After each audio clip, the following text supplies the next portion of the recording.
Câmbio, dólar, Selic, se esses são termos que te causam algum desconforto, eu estou aqui para descomplicar sua vida. Eu sou o André Galhardo e vamos falar sobre câmbio e taxa Selic. Bom, a primeira coisa é entender por que o dólar está tão mais caro aqui no Brasil. Nós temos, antes da pandemia, a gente já tinha um processo crônico de desvalorização da nossa moeda.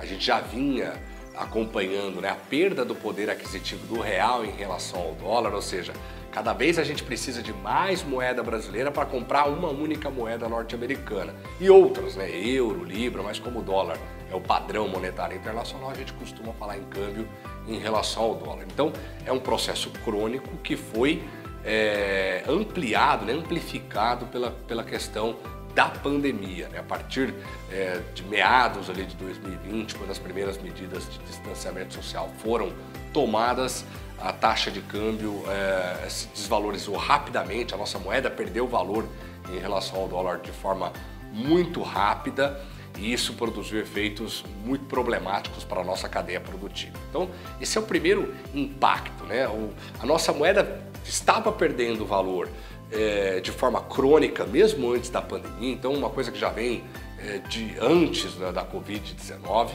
A gente passou por um processo agudo durante a pandemia, que aconteceu o quê? Os investidores estrangeiros pegaram os recursos que estavam em países menos desenvolvidos, como o Brasil, e jogaram para praças mais seguras, como os Estados Unidos, Europa e Japão, por exemplo, e isso fez com que o preço do dólar disparasse no mundo todo.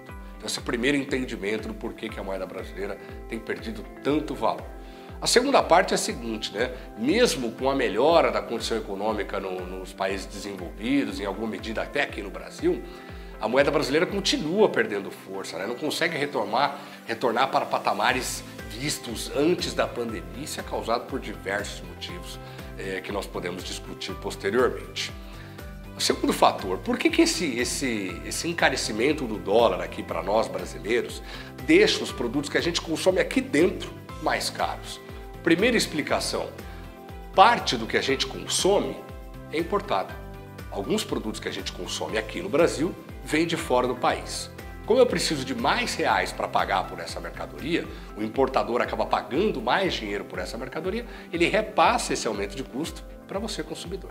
É simples. O outro fator são as exportações.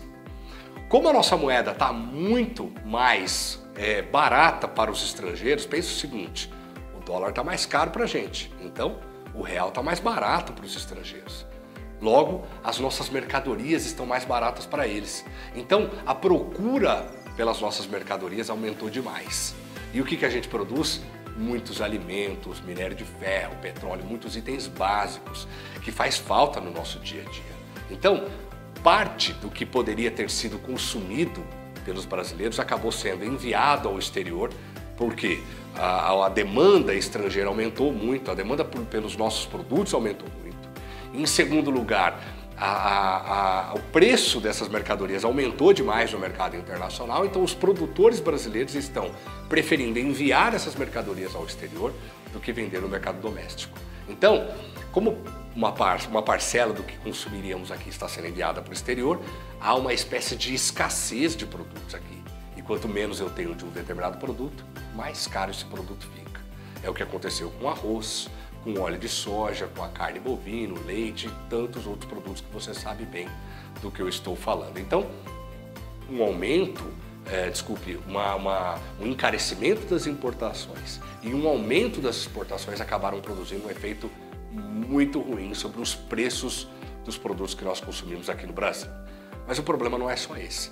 O problema é a forma como a desvalorização da moeda brasileira tem acontecido. De forma muito aguda, muito intensa, essas fortes desvalorizações cambiais acabam produzindo esse efeito inflacionário que a gente tem acompanhado nos últimos meses. Cabe lembrar, a inflação brasileira já está em 9,7% nos últimos 12 meses, que é muito acima do teto da meta de inflação, que é de 5,25% ao ano. Bom, uma das formas do Banco Central do Brasil atuar para impedir essa desvalorização cambial tão intensa que a gente tem acompanhado o uso da taxa básica de juros. Tá? Então, é um mecanismo bastante complexo e tomaria bastante do nosso tempo aqui, então vou ser bastante objetivo. Tá? como isso pode ajudar você a entender esse mecanismo. Se o Banco Central aumenta a taxa básica de juros, ele está fazendo esse aumento para tentar atrair dólar aqui para o Brasil.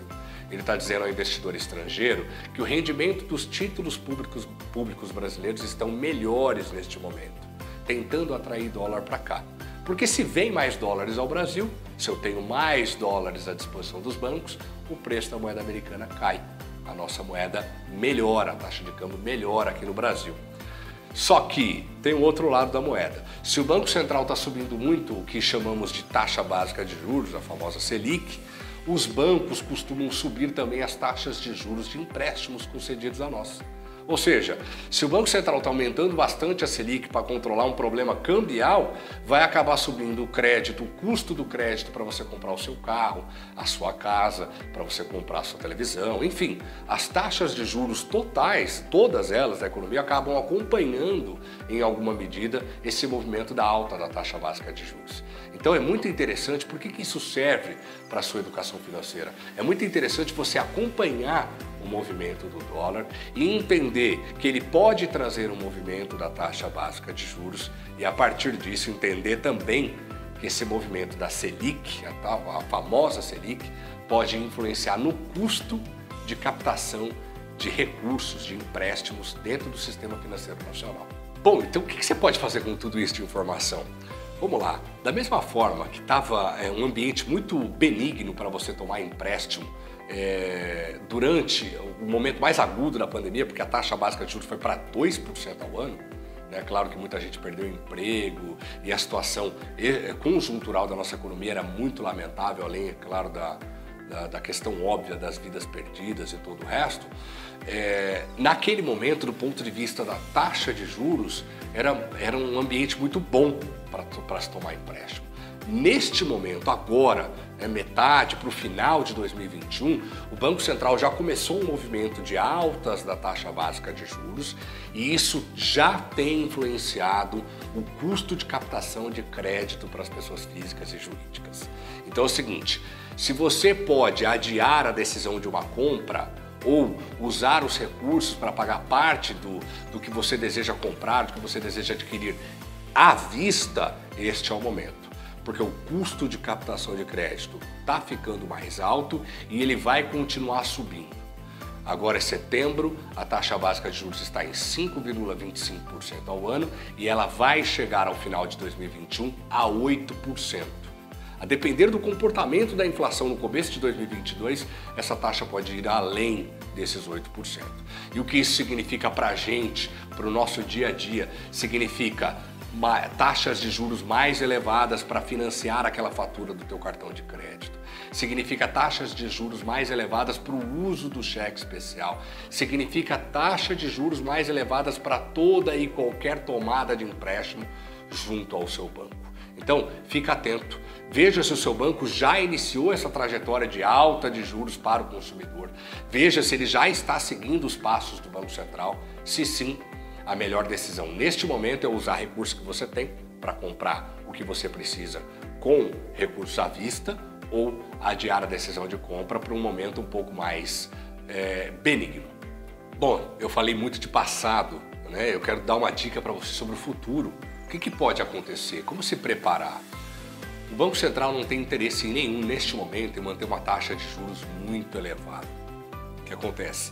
Ele está tentando aumentar essa taxa de juros para controlar esse problema inflacionário que o Brasil vive. E aí tem muitas discussões em torno disso, como por exemplo, a inflação é fruto de problemas hídricos, é problema de oferta e não será corrigida com o aumento da taxa básica de juros, mas isso é uma outra discussão.